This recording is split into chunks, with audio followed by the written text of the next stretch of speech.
Introduction. Please go ahead. Thank you very much, and welcome to the seminar on this glorious morning.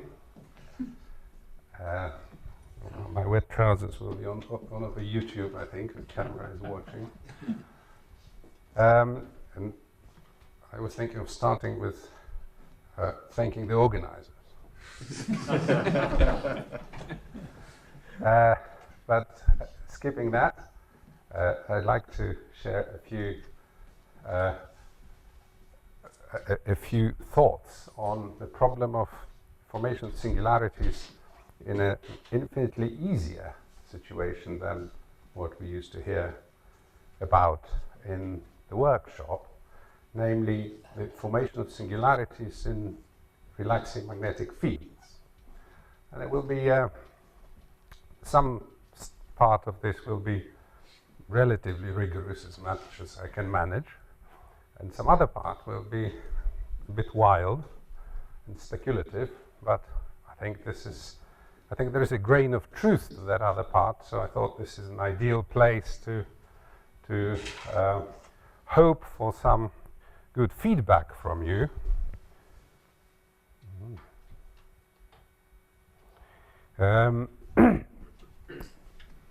So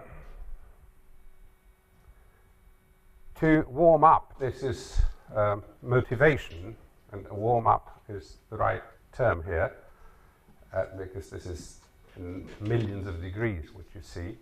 It's a solar corona, and the motivation, the overall motivation for the whole effort is the formation of current sheets that are an important mechanism considered by solar physicists, and I'm not a solar physicist. I do a humble, simple MHD, if I can manage in one dimension. And so how is that enormous temperature achieved? And this is a very interesting picture of the corona, and taken with now obsolete apparatus in space from the orbit. And now what happened in July, they increased the resolution. They put a new gadgets. The resolution increased about 5 times, so you can appreciate how much more we can see of the fine structure. The folds, the tangles, and all that, which is caused by the magnetic field. And NASA obviously claim that this is the best, the top of everything, which I don't follow it exactly every month, but I'm sure that's the statement every month, that it's just the top of everything.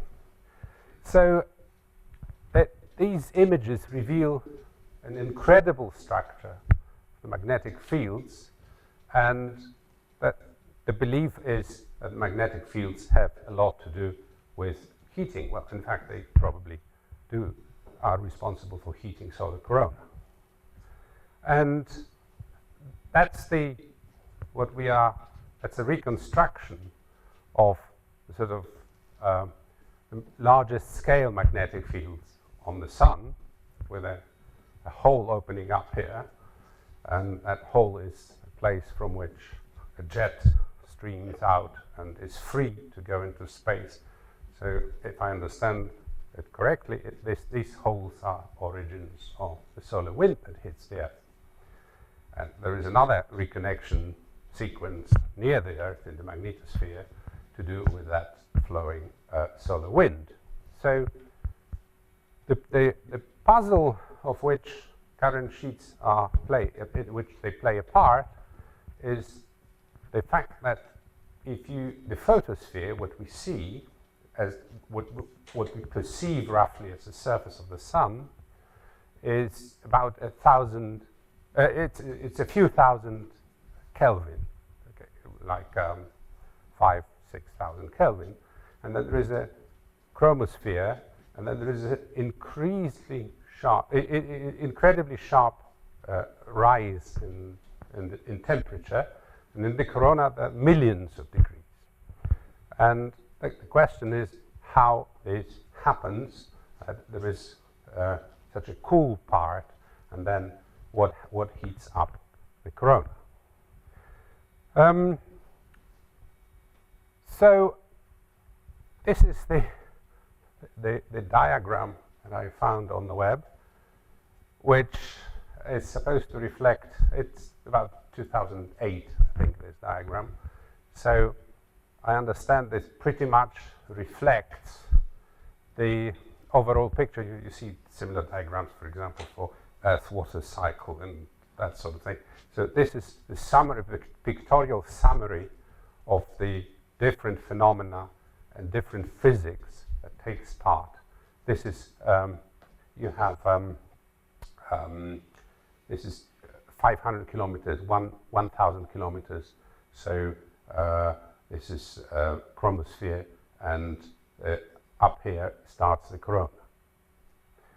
And there are different phenomena and different things that are observed in different parts.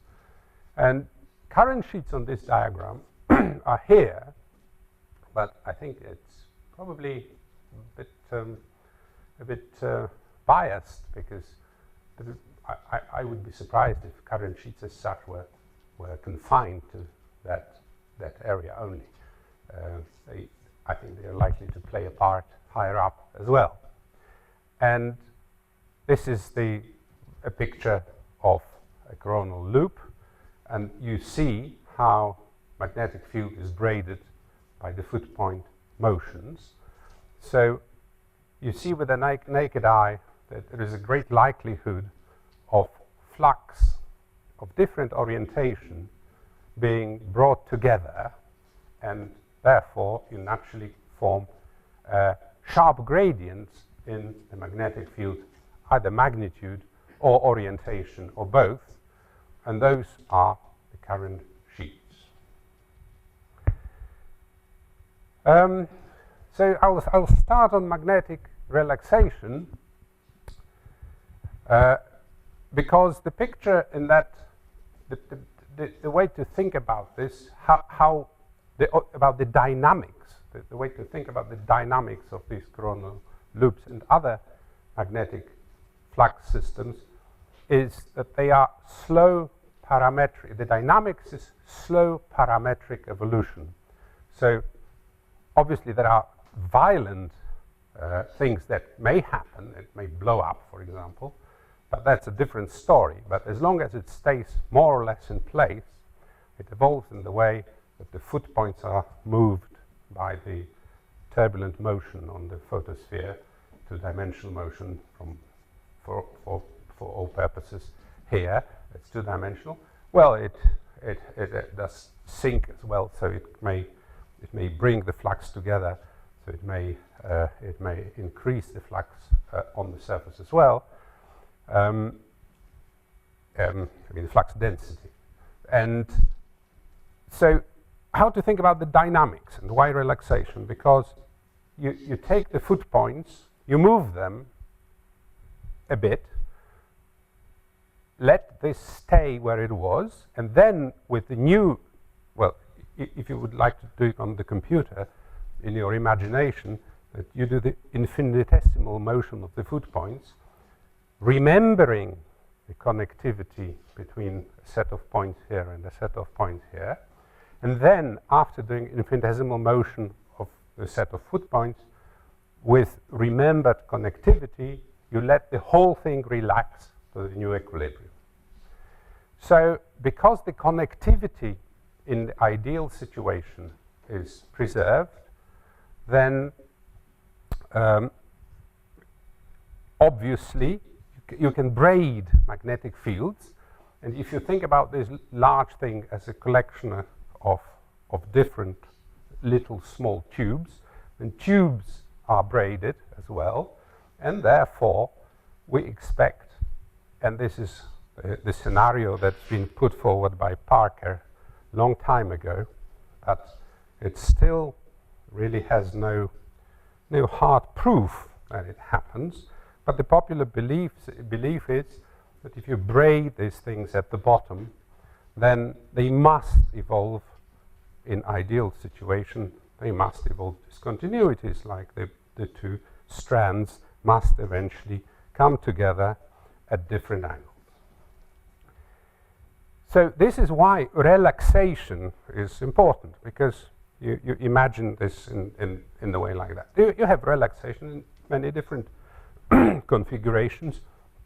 You start with a field and simply let it relax to the state of minimum energy. So the magnetic relaxation is, the aim of it is to minimize energy of the field in ideal medium, which conserves, because the transport of the field in ideal medium is a transport of a passive vector. Well, passive or not passive, depends how U is related to B, but it's transport of a vector which does not diffuse in ideal medium, so it preserves all the topology that was in the initial condition of the field. And the way to do that is you take this induction equation and you complement it with, say, Euler with external force, like the Lorentz force, and with any dissipation mechanism, energy dissipation mechanism. Here it's written a porous medium because it's easy, simple, and does not bring in the second derivative, which is always of U, which is always a great help. So it much simplifies, and it doesn't matter from the point of view of relaxation what is the mechanism of energy dissipation. Obviously, it may happen sometimes that if you have two different minima, local minima of energy, and you choose different dissipation mechanisms, it could happen that you end up in different minima, because they may exist. But if we are interested in for example, in the context of the braided fields that I mentioned before, we are concerned with, for example, with a step of infinitesimal relaxations, so you are unlikely to have the problem of two different minima. So this is, here in particular, this is relaxation in an incompressible medium, which is porous, and this mechanism preserves entirely the whole topology of the initial field. The boundary conditions you take such that there is no flux of volume, and there is no flux of field across the boundaries, and you have the total magnetic energy in that domain, and you have a total kinetic energy. And if you work these equations, then you realize that the decrease of magnetic energy, the decrease of kinetic energy you work out, and the sum is -2. This is this porosity artificial. This is the energy dissipation coefficient. So obviously the total energy will go down for as long as there is any motion left, at least in the sense of L2. Okay, so this thing will come to rest because the total energy is always decreasing. Now the interesting consequence of that is if it comes to rest, that means that the equations of steady state equations are this, and you immediately realize that if you do the translation of such that you call it equilibrium field your velocity, and you call the equilibrium pressure, total pressure, fluid pressure and magnetic pressure a new pressure, then these two things satisfy this equation, which is steady Euler flow. So you get together, you relax the magnetic field, and you get a magnetostatic equilibrium, and equivalently you get a steady Euler flow. And the streamlines of that Euler flow have the same topology as the field lines of the initial magnetic field. So you can start with the magnetic field of any topology, and you, by this device, you get a magnetostatic equilibrium of the same topology of the field lines, and you get an Euler flow with the same topology of the streamlines.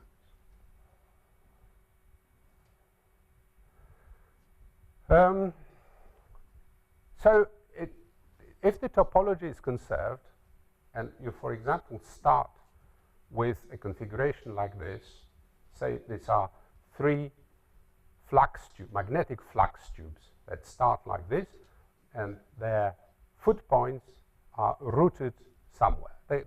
Something is keeping the foot points.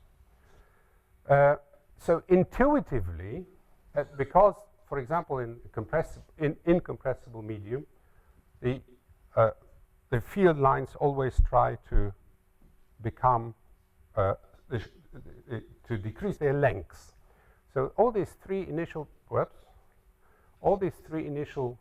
magnetic field tubes try to straighten out. So intuitively, you think that they should touch together. They should eventually touch, and therefore form a discontinuity when they touch. However, if you start with a configuration like this, you have 3 strands and they were separate, which means that you had a discontinuity to begin with, unless you smooth them out very on the edge, which is somewhat artificial. But you had, well, you can make it continuous. You can embed it like Gunnar does. You can embed it in the field that is everywhere continuous. But if you think in an empty space there are 2 tubes that come together, then you start with something which is really discontinuous. But the point is whether we can have a formation of discontinuity if we start from continuous boundary, from continuous initial conditions. The relaxation time in principle. Yeah, of course, yes. Yes. Yes. That will always be the case. So we are interested in mechanism of the formation of discontinuity when the initial conditions are continuous. And external conditions, like the foot point motions, for example, the locations of foot points, change in a continuous way. That's the point. So the way it can be achieved, it still says it will take an infinite time, but it depends on the configuration. It may be exponentially fast, or it may be power law in time. But the way it's achieved in continuous field distribution is like this. Now, what is the relation between this picture and that picture? If you think of one crossing here, then suppose the field in both strands goes from right to left. So the field is like that and like that. So you take a cross section here, and both have the predominant component in that horizontal direction, but in that section they also have the components of the field in the plane of section. And this is what it looks like in the plane of section. And so they can be twisted, these tubes, and but anyway, this field here goes anti-clockwise here, so arrows are from left to right, while the field here goes that way, also anti-clockwise. So it's clear that here you start with an X-type neutral point. You start with an X-type neutral point.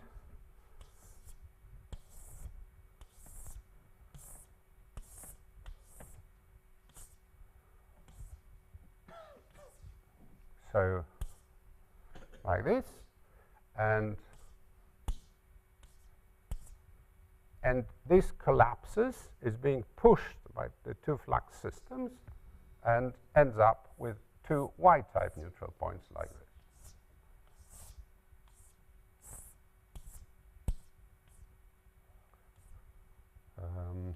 Yes. And this is a discontinuity, or the tangential discontinuity of the current sheet here.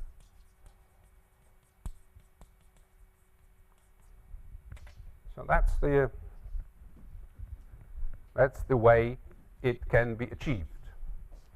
Now, depending on dimensionality, depending essentially on how many directions the fluid is free to escape in, it will be faster or slower. But essentially, it will drive a jet. If there is small diffusivity, then this layer will not. This will be discontinuous, strictly discontinuous in ideal perfectly conducting medium. And if there is finite conductivity, we'll have finite thickness, and the lines will keep switching, reconnecting, and there will be plasma outflow, as you know. Incompressibility gives an important constraint, because you have to conserve the volume. Will I be able to show this on screen?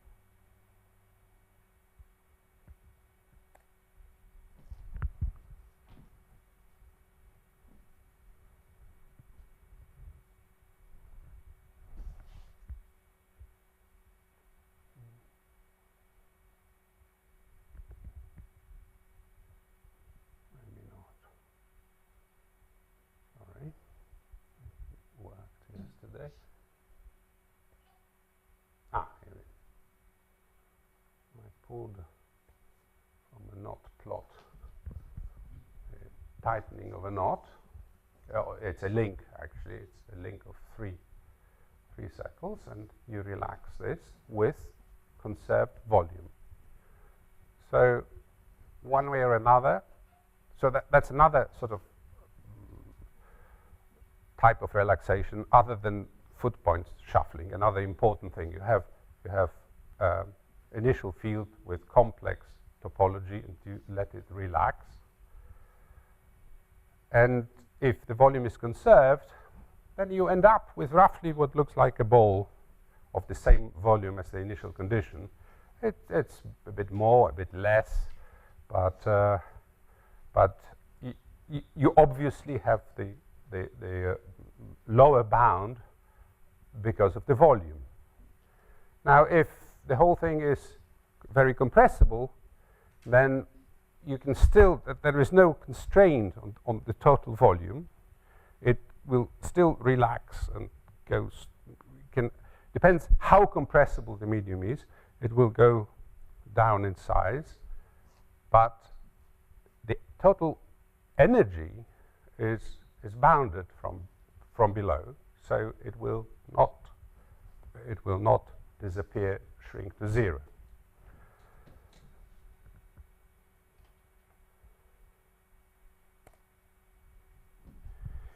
And now comes a bit of work that we've just doing, finishing with Keith now here.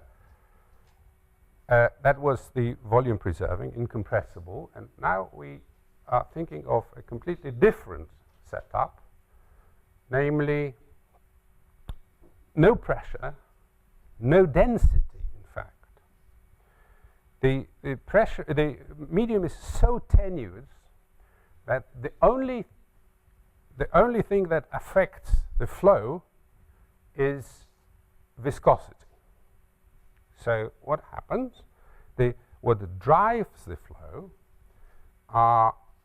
is the magnetic pressure, which are gradients of B square, and that magnetic pressure will make the medium move, and the only opposition to that movement comes from viscosity, and that is not nonsensical as may it look at first, because viscosity can be large in very, very, very tenuous medium. There is no viscosity, does not go to zero with density.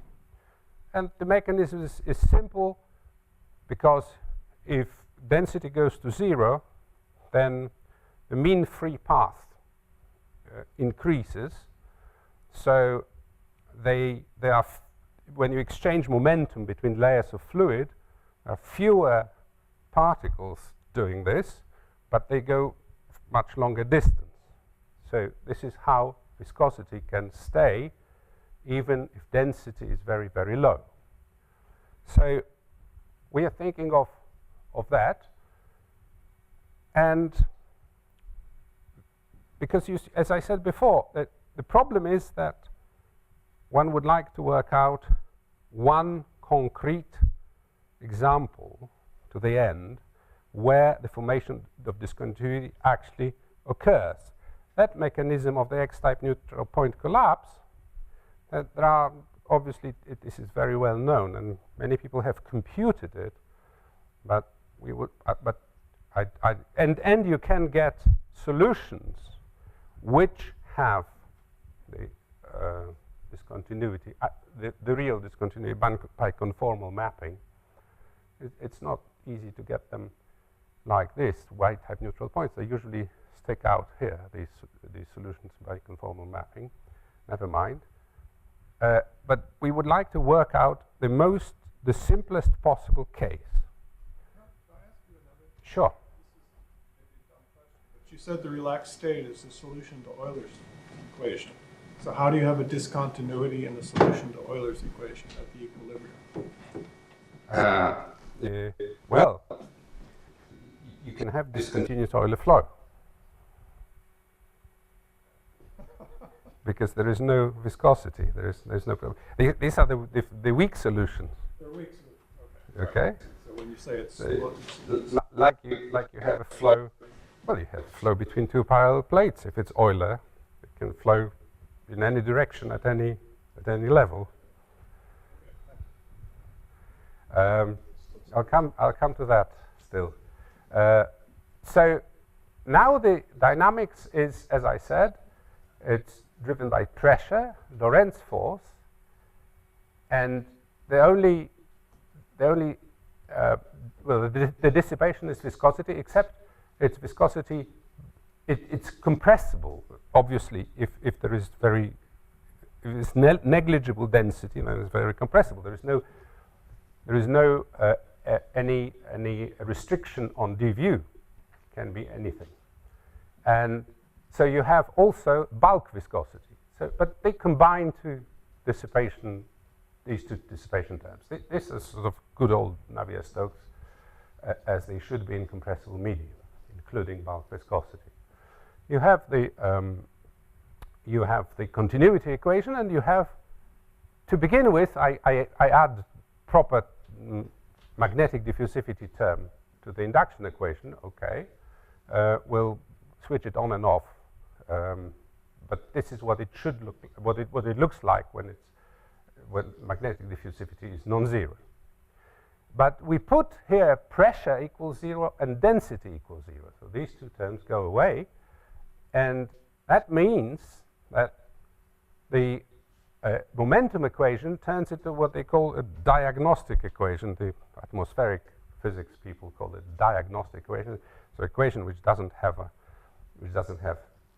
time derivative in it. So velocity is instantaneously given by the configuration of the field. And we consider one-dimensional problem. So the field, the initial condition is such that the field is in y direction, and that is an arbitrary function of x. So the field is like that. It's any function of x to begin with, and so on. Okay. And we would like to see how that relaxes such arbitrary initial condition. And so the current is simply the derivative of B. Lorentz force is simply a gradient of magnetic pressure. So instead of having minus grad P, we have minus grad B squared. And this, what in the one-dimensional case, this is what remains of that diagnostic equation for velocity. And so in the end, you can integrate this once and get an arbitrary function of time here, and you get a momentum equation ends up with this, and induction equation is like that, where this is average magnetic energy over the whole domain. We have finite interval, for example, or the boundary condition is either periodic or if that is a stationary random function. In both such cases, that function of t, arbitrary here, the constant of integration, is simply average magnetic energy of the whole domain or one period. Okay? Yeah, this is what. And now, the critical thing is that these points where magnetic field is zero. It's like there. Everything, all the action happens where the magnetic field is zero, except in two-dimensional situation it was an x-type neutral point. Well, here it's simply isolated points where magnetic field is zero. And the flux of the field trapped between, so we have a sequence of such points. Sometimes it's I, sometimes it's N by mistake. So we have a sequence of null points in the field, and there are fluxes in between the null points of alternating, well, sometimes it can be the same, if it's sort of non-generic, it touches only. But anyway, there are fluxes, and the flux trapped in this interval is each of them is a constant of motion. So what happens, we have, we let it relax. We don't know yet what the outcome is. It relaxes the position of the null points. The null points are carried with the fluid, the material points. So they move, everything moves, the field rearranges itself, and we have in t going to infinity, we have the set of final positions of these neutral points, but the flux is conserved. The energy on each of these intervals, final intervals, is mn, and the field, we would like to know what is the field that minimizes this energy subject to the constraint of all these fluxes being conserved. And if you do a trivial variational calculation, you discover that the field will be such that in each, it will be a step function. In each interval, field will be constant, and it will be jumping between different values of that constant at the null points in their final positions. So we already have a formation of discontinuity. Now, we would like to minimize the total magnetic energy subject only to the fact that the domain stays the same. So the sum of the distances between the null points is constant. And if we do that, we discover that not only it's a step function, but the steps are of the same height. So the magnitude of the field is everywhere the same, except the sign changes at null points. So if we manage to realize this I mean, if it's realized anywhere in the universe, this is interesting, because the field will have everywhere the same magnitude, but sharp changes of orientation, which means such a state could not be detected with an instrument which is sensitive only to the magnitude. Wouldn't a realistic situation involve including x direction for the field, and your discontinuity will just disappear, no? You included only y component of the field as a function of x and t, right? Now let the field to have x component as well. That's a different problem. But do you know the answer to that? Not yet. No. What it would mean is that you don't have you have it probably wouldn't change a lot, but it means that the field would not be like this to begin with, but it will have changes of direction if you add the x component. But you think discontinuities will survive? I think the discontinuities will survive. Yes. There is no. I can see no reason why they shouldn't. It will be the same, except. Well, you need null points. You need points where both components. Yes, you need everything accumulates where the magnitude of the field is. So if you take a helical wave, which is like the field oriented in a plane, but the direction depending on z, it will do nothing, because the field comes. The discontinuities are in places where you have decreased magnetic pressure, which is b square. Okay. I'm not sure whether there's not a confusion of terminology. Your field depends on x, and you are talking about a field which has a component in y direction and z direction, while he talked about a field which has also an x component. Right. That's exactly the case. Your scenario is more like on the board over there. Right. Yeah. And there, the null points do play an important part. If it's a pressureless medium, magnetic pressure drives things towards the null points. But there's the extra complication that it's not just pressure, you've got the hoop stress, as it's called, the B dot grad B, as well as the gradient. So it's a more difficult problem. That's all. Yes, if there is no hoop stress, that means that the field lines are everywhere straight lines, and that it will happen as long as b square has a non-trivial is a non-trivial function of x, b square, but just the change of orientation with the same magnitude makes no difference. It will not tend to compress. Now, what happens if there is some dissipation? Well, you can work out the energy evolution with dissipation like this, and what you discover is that phase when we go from this to the step function, what would it be? Something like that. This phase is exponential.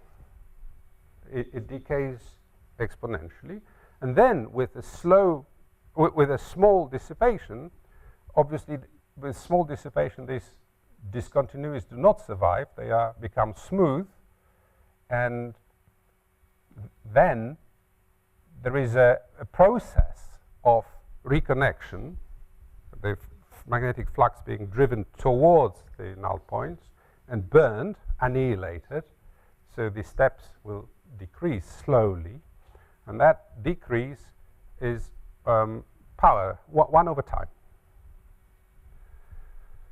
And that scenario that's separating the two phases, the rapid exponential relaxation towards something like a step function and then slow burning in current sheets, relies on the Hartmann number being large. Hartmann number essentially is the ratio of the separation of the null points to the thickness of these current sheets. So they must be well separated for this two-stage scenario to be valid. now we're trying to work out the structure of the current sheet in the second phase. Everything relaxed to step function with the same value of mod B. And now what happens here if there is weak dissipation? And what happens is that there must be a flow, constant inflow into the current sheet and burning of the flux in the current sheet.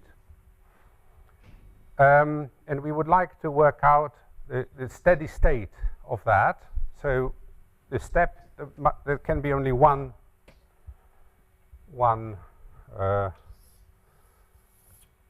like this. There must be infinite reservoir, so to speak, of energy, because otherwise there is no strictly steady state, because if it's finite, then the energy is burned and it slowly decreases. But if we keep this at infinity, at the fixed value, then we can work out what happens in. And that steady state problem are these equations, which look very simple. In fact, it's cubic nonlinearity here, with very simple initial conditions. And Q is an arbitrary constant so far. It's this, so it's this ratio that matters at infinity. And the surprise was that I expected for any Q to have a solution like it is in a normal current sheet. A normal current sheet, normal in the sense that with magnetic diffusivity and pressure, say, in the straining flow, the normal current sheet is such that if you blow hard from both sides, then it will be thinner. If you blow less, it will be thicker. It will always find a balance between magnetic diffusion and the inflow. But here, it's different. There is solution only for one single value of Q. And it took us a while, it took me a while to figure that out. But if you plot the phase portrait of these equations on the BU plane, then you realize, because your solution must be a line connecting 2 points of finite B. Okay, and if you plot the phase portrait, then you realize there is only one value of Q where you do have a line connecting two fixed points. Otherwise, all lines escape to infinity. There is only one value of Q when you have a heteroclinic. And that, when you plot that, you see that heteroclinic is a straight line, which gives you an idea of looking for solutions such that B is proportional to U, and you sure enough find a solution like that, only for one value of Q. So everything is completely determined in that current sheet. This is in contrast to conventional current sheet in an incompressible way, when the influx can be specified independently, as I said. And here the influx is specified by the viscosity and by the viscosity. The rate of burning is determined by the balance between magnetic pressure and viscosity. So, yeah. If rho is not strictly zero, you will get higher and higher rho in the Absolutely. Absolutely. So the whole thing will work until you build up enough matter. Then the pressure becomes important. So it will not. If rho is very slight, but it may be that the whole thing will burn out before that happens. That you never reach the stage when you're then left with a density variation with strong concentration of density, near where the current sheet was. Yes, but even strong, maybe not strong enough to play any role before the whole thing dries out. In the dissipative case. In non-dissipative case as well. Okay, so this is the numerical solution here.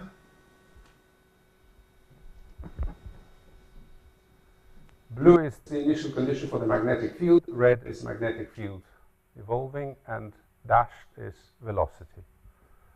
So as you saw, the initial sinusoid flattens and becomes like this, and then keeps burning. And you saw the relatively fast, rapid initial phase, and now it goes like that for a long time. So this is the fast phase here, and this is now the slow phase. So the current sheet attains a minimum and then starts growing, spreading again until the whole approximation is invalid.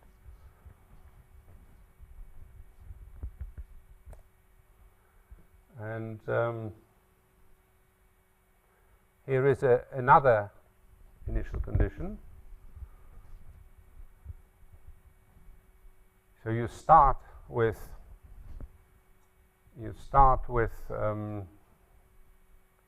a field which is complex, and some of the sheets get burnt out quickly, and then the large one remain. I think this is the same, isn't it? Yeah, it's on a different. It will be longer, including the slow phase. In the other case, you're losing some number of domains. Say it again. Moving on the right, that is now black. That the number of domains is going down. Yes, because it's diffusive. So the flux is not conserved anymore because there is slight diffusion. So the null points can disappear. Okay. Well, that's because the boundaries are close and the Hartmann number is not satisfying the constraint. Yes, that's right. Exactly. Now comes the wild and speculative part on Euler flows. That running short of time, but anyway. Because the sort of the goal that something that we are really interested in is the problem in MHD, which you see, I told you about current sheets heating the solar corona. The problem there is that magnetic diffusivity is so small that the current sheets of the normal sort of MHD type, although they do heat solar corona, but the rate of energy dissipation, release, the rate of conversion of magnetic energy into heat at a current sheet, a very, very naive, simple estimate tells you that it goes down with magnetic diffusivity. So in the limit of perfect conductivity, a current sheet becomes inefficient. So the question is whether what are the heating mechanisms in the limit of very, very large electrical conductivity or very, very small magnetic diffusivity.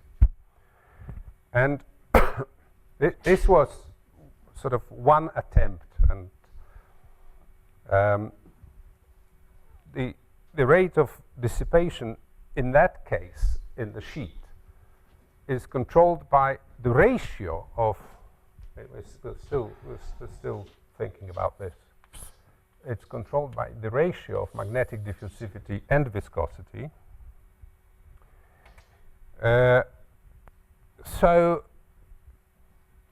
the honest answer is I don't know what is that limit when eta goes to 0 physically, because this is hard sort of gas physics stuff. So one thing is to try to devise a current sheet which would not have this problem, that the rate of dissipation goes to 0 when eta goes to 0. Another, yes? I just wonder about this solution, because if you don't have, let's say, material pressure of that gas. So it behaves like a dust. Yeah. When the discontinuity in density develop, I mean, even if you start from the small density, when you have the shock solutions, weak shock solutions, You have well, you have density buildup in the sheet. Very strong, I agree. yeah, but you may have discontinuity in density. So what? Let me finish because I have 5 minutes to go. So another avenue is to say when eta goes to 0, perhaps the dissipation in every current sheet goes to 0, but the number of current sheets or density of current sheet increases. This would be another escape from that constraint. And now I would like to put forward one argument. Imagine the field which, now we are in the sort of tokamak configuration. Imagine a field like this in the tokamak, which is weakly perturbed. This is the actual field designed for what they call a chaotic limiter. The point is to have a field in the tokamak such that it would be as much integrable as possible here, and as much chaotic as possible in the outer region, because chaos ensures uniform flux of heat and density to the wall, which is apparently is good.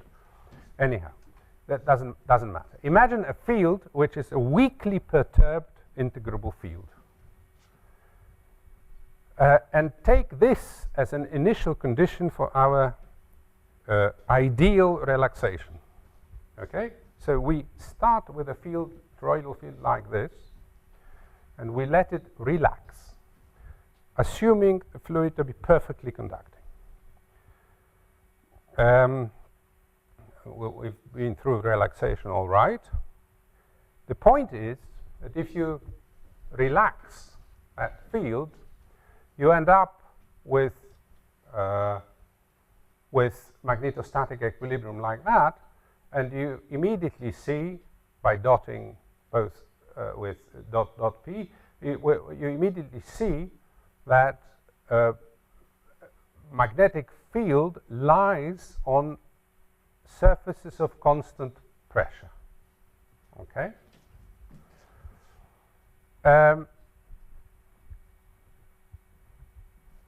But if there is chaos, the topology of chaos is preserved during that ideal relaxation. So every chaotic layer, and it's bounded by KAM tori. So you have KAM tori, which are perfectly respectable surfaces. They relax to slightly different shape, and in between there are chaotic layers. You do that relaxation. This is all preserved. So in the end, magnetic field lies on pressure or on surfaces of constant pressure. But in the chaotic layer, there can be no surface, because chaotic field lies in no surface. Therefore, you end up with the conclusion that in all regions of chaos, pressure is constant. In chaotic layers, pressure is constant. So now the question is, what does the pressure distribution look like in that final state? And this is another. And this is the speculative part very much. The pressure, if you take a radial cut through the torus, and would like to plot the pressure as a function of r, it must, in all large chaotic regions, is constant, then it jumps on KM surfaces and so on. So one would expect this is some kind of a devil's staircase, okay? Because there must be, if you imagine that initially the whole thing was had a pressure distribution. The mental picture is such: we start with a tokamak equilibrium, which is pressure balanced. We add additive field perturbation. We add small field, making it weakly chaotic, and let it relax. So the intuition is that if there was the overall pressure gradient, an overall pressure difference between the center and the boundary, it will not disappear all of a sudden. It will relax to something close. And yet, that pressure difference between the inside and the outside must be done in steps like this, because in every chaotic layer, pressure must be constant. This is obviously the sort of artist's impression. This has come from a circle map. There is, I suspect there is a strong link, and this business was very popular some time ago, as you well know. And I think there is a strong link with this particular devil's staircase. By just to record, there are other devil's staircases which are very different in nature. This one is continuous everywhere, non-differentiable on the account of a set of measures there, 0. While this one, given by this simple function that you can write down and calculate on your calculator, is continuous at irrational and has a jump at every rational. So there are many possibilities, well, at least 2 possibilities. What can be this weird function that pressure is? But regardless, the fine structure and the sort of self-similarity of that structure is one thing.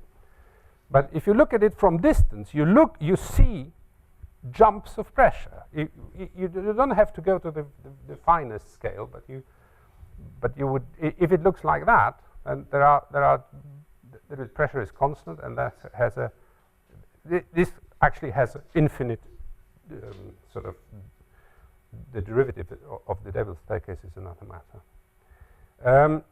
So there is large coarse grain pressure gradients.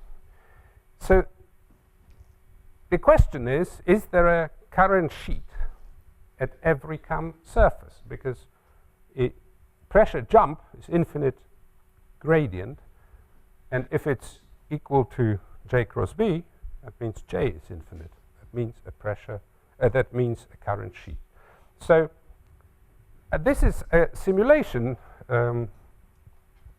quite an old one, but people realize that if you relax a tokamak and plot pressure, then it really is, pressure gradients are very concentrated. It's very non-uniform pressure gradients are. So there may be a grain of truth to that. And now, if in the sort of Euler flow magnetostatic equilibrium analogy, that would mean having an Euler flow which has this peculiar structure of, that's what I call a weak solution, not just a mere isolated discontinuity.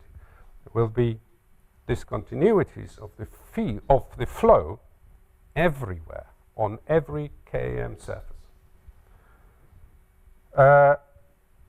So if that scenario, I mean, if that proposition has any validity, there exist Euler flows with vortex sheets at all spatial scales, some kind of self-similarity. They can be found close to every flow with weakly non-integrable streamlines. Because but you see the difference is that in magnetic field, we had a path. The magnetic relaxation gives you a path in the space of all fields. It gives you a path from continuous initial condition to this strange equilibrium. But in Euler flows, you only conclude there is that peculiar Euler flow, but the sequence of fields that went through from the initial condition through to that peculiar field, that sequence was not, these were not Euler flows.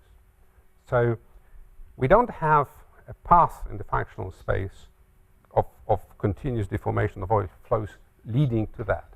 But we do have that they are, we do realize that they are there.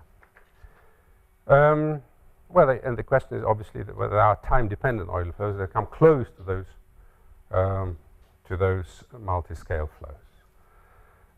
No, and okay, now take such multi-scale Euler flow as an initial condition in this slightly viscous fluid, and the question is whether it's at all a well-posed problem, because if you have an isolated discontinuity, then you can switch on viscosity and it will diffuse immediately. But in this peculiar, dense discontinuities, I don't know. Thank you very much.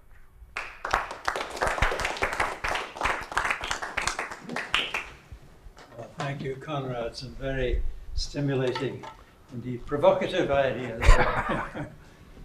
So, questions or comments? Please, in the real solar corona, it is closer to incompressible medium or closer to pressureless? As far as I know, it's usually considered to be force-free. Force-free, yeah. Yes. Well, pressureless. Pressureless. So it is continuous. Nearly pressureless. Which is force-free, isn't it? Which means you relax to force-free. Yeah. Yes, the equilibrium will be force-free. No, but physically, there is some magnetic pressure and there is some usual gas pressure there. The gas pressure is negligible there compared to. This is what is usually. Well, Gunnar will tell us. Yeah, it's measured by the plasma beta, which is the ratio between the gas pressure and the magnetic pressure, and which is very low. Supposed to be very, very low. Very low. Like what? 10 to the 10 minus to the minus 3. 3. Mm-hmm. 10 to the minus 3. Mm-hmm. It's low, but not No, zero. it's not. Yeah. It's not zero. Tom? Yeah, after you do your relaxation, it looks just like kink solutions in either Sine-Gordon or Klein-Gordon equations. Can you see that from Are they, your equation? they like that? Well, there's Constant and hyperbolic constant. tangent solutions. Yes. Yeah, so and they're all of equal magnitude. So it looks like you're relaxing to Yeah. that type of equation. Yes, that's a good point. That cubic nonlinearity, is that cubic nonlinearity in the Sine-Gordon equation that you... Right. Yes. Well, there's also the Sine-Gordon. I forget which. In Yeah. Klein-Gordon, it's cubic, but Sine-Gordon has sine. Klein-Gordon, Yeah. right. But it's also Okay, related maybe to a instanton relation there, solutions. Yes. Yeah. There are instanton solutions. There's the main Oh, ones, etc. we found an instanton there. Yeah, so it's exactly the same solution. Either kinks or instantons, or Yes. they go by various names. But Yes. It looks like an eigenvalue problem in a way with that Q parameter. Yes, exactly. The, Yes. the two boundary conditions of 2 or 3, they determine the unique value of Q for a steady state. Well, actually, mu determines the boundary conditions. Sorry, what does? Mu. Mu. You cannot impose the. Well, you made it You cannot. dynamic. You cannot impose the inflow. No, It that- is that's what right. comes out. Q is in effect a measure of the inflow. Inflow. Yes. And this was, as I said before, it was rather unexpected because normally you have diffusion, advection diffusion. You blow harder, and the diffusive layer becomes thinner. You blow less, and it becomes thicker, and always finds an equilibrium. But you have no freedom of deciding how hard you blow. No, it's as if the layer once formed It sucks in. Yeah, exactly. at just the appropriate rate to survive. And Thomas was quite right about this, of course. It does mean that there's a buildup of density in these layers, which could be a limiting factor. So there are different regimes, depending on the initial, just how low the initial density actually is. Well, certainly, whatever, if it's really tenuous, then both phases will continue for some time, and then there may be the third one when the gas pressure kicks in. I have maybe also more of a comment, and if you try to match then this kind of one-dimensional model to the solar corona, or tokamak if you want, you also have to deal with the three-dimensionality. And there you have instabilities which set in quite early. As if you have a one-dimensional current sheet, you have things like tearing instability, and people discuss also so-called secondary instabilities of the tearing instability, which destroys the one-dimensional approximation. And so your current sheet splits up into Certainly. The vortex sheet would do also the analogous. The one problem I always have with this is that people they avoid that issue of energy dissipation going to zero, and they say, you have a thin current sheet, but then it's some other mechanisms kick in, and the turbulence comes in because of secondary instabilities, and all this accounts for energy dissipation. I don't see how, because everything is controlled by the rate of flux that's coming in, whatever the dissipation mechanisms. So what is critical, I think, is the thickness of the current sheet as a function of eta. This is critical, and it has to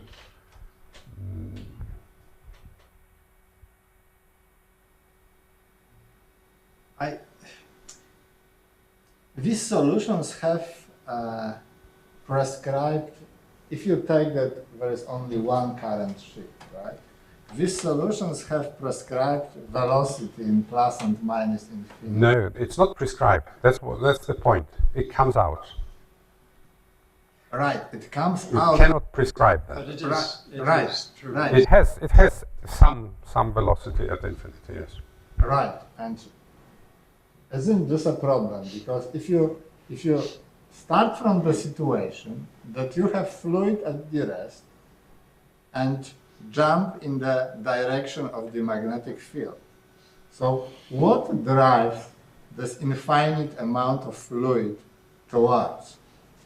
Because if it is not, if like in this case, these solutions exist for various velocities, then fine, you have a small velocity, you have a broad singularity. If you have a larger velocity, you have thin singularity. If in this case you need a given velocity, how this starts?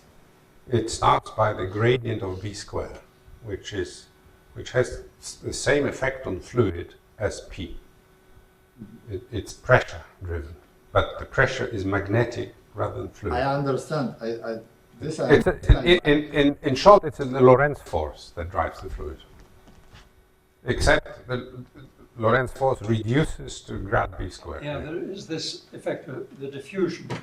You got the field that changes direction, and I understand that in the place when magnetic field changes direction, there is zero magnetic pressure. Yeah, but hold on, it's being annihilated as a result. And as it's being annihilated, it has to suck in more flux to maintain a profile.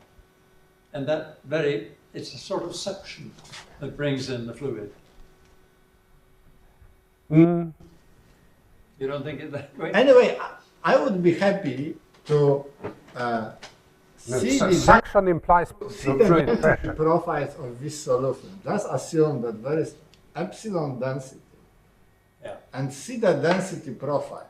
Let's say, okay, this density do nothing, but have a look on density profile. Yes. Good point. Very good. Yes, it will give a very large, an increasing peak in density. There's no doubt about that. Yeah, it's Density, if you set it to epsilon, will not be And I see you're not worried be about steady state. things like the formation of shock waves in this Yeah. situation. Because you have Actually- motions of two dusts, yeah, to the one point. Yeah, right. The velocity is continuous. It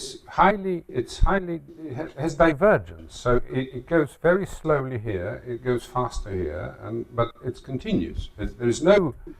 There is no discontinuity in velocity of any kind. Right.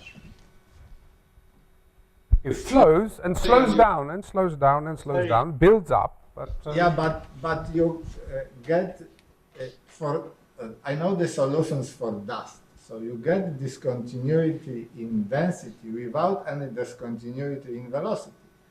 You just state from concave velocity field, and you get density, and you get discontinuity in density. This is known in cosmology for dust solutions. okay, we'll work on Yeah, that. yeah. It's a very idealized model, I mean, we have to admit. You idealize the model, you neglect. There will be no discontinuity because it's symmetric. Flow is symmetric. There's no anyway. Okay.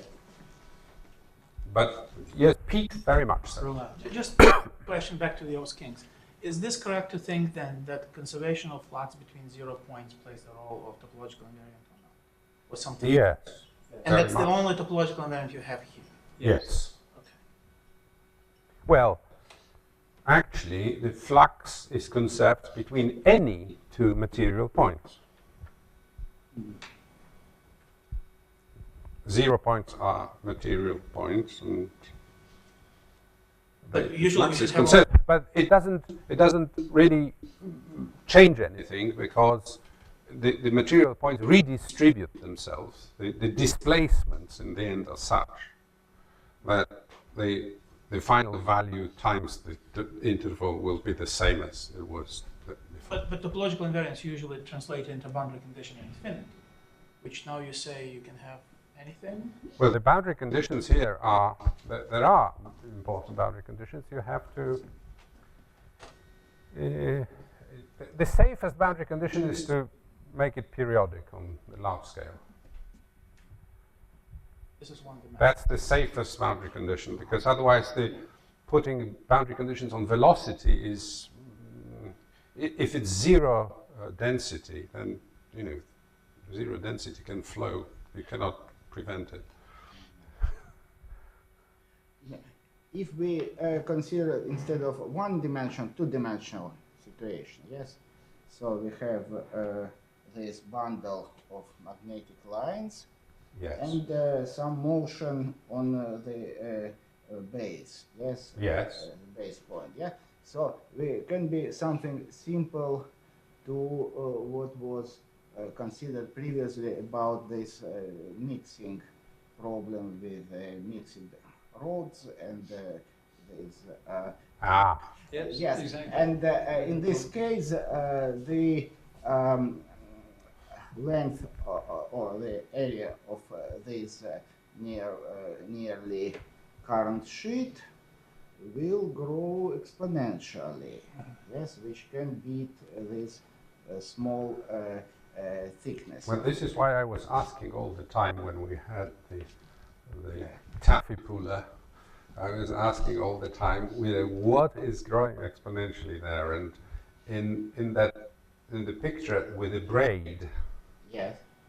the answer was nothing is growing exponentially in that picture. Why? Well, I don't know, but No. Phil will tell us. It's true, if the foot points move in the pattern. Yeah, hopefully that's being there is a proposed. growing the on- transverse component will Yes, grow on a exponentially. set of positive measure, hopefully. Yeah, maybe not positive measure, but no, well, yeah, there would be exponential, but it matters what you want to be viewing as But exponential. if you after every twist you let it relax, Let the field relax. let the field relax, Holds up basically in the same place. Oh, yeah. then I cannot see how you, well, This is a very natural physical implementation of your idea, going back to the topological measure rather than. Exactly. Right. Relaxation does just that for you. Right, and it can't, I mean, you have to wrap around the poles, and you can't, there's a lower bound on how short it can get. You have to wrap around the vortex to flux to it. And you can't pass, as long as you can't. Actually, this is a beautiful area for interaction between steering protocols and Very much, yeah. and solar corona. Well, there is there's Arnold's result on that, isn't it? That you do the shuffling, and you count the crossings of the field lines, and you take that number of crossings and average over all planes on which you project, and that average gives you a lower bound on energy that you have injected into the field by shuffling foot points. I don't know what Arnold contribution you're. I'm talking about the lower bound on energy Oh right, yeah. based on the number of crossings Oh, yes. in projection. Isn't that Friedman? Sorry? Wasn't that Friedman? Friedman, yes. Was it Friedman? I thought it Yes. was. I thought it. No. First was Arnold, no, or Friedman. You reckon it was Friedman? Well, anyway, yeah. I know this Friedman paper, yeah. There is this result. This is the crossing number of the knot, and then you get Yeah. the bound As a the lower box. bound of the Yeah, energy. so Yes. crossing numbers is a different measure. You can have crossing numbers and no growth. So it's related issues. Well, very good. I think we should stop there, go to lunch, continue the discussion perhaps. I never expected anyone can survive that long.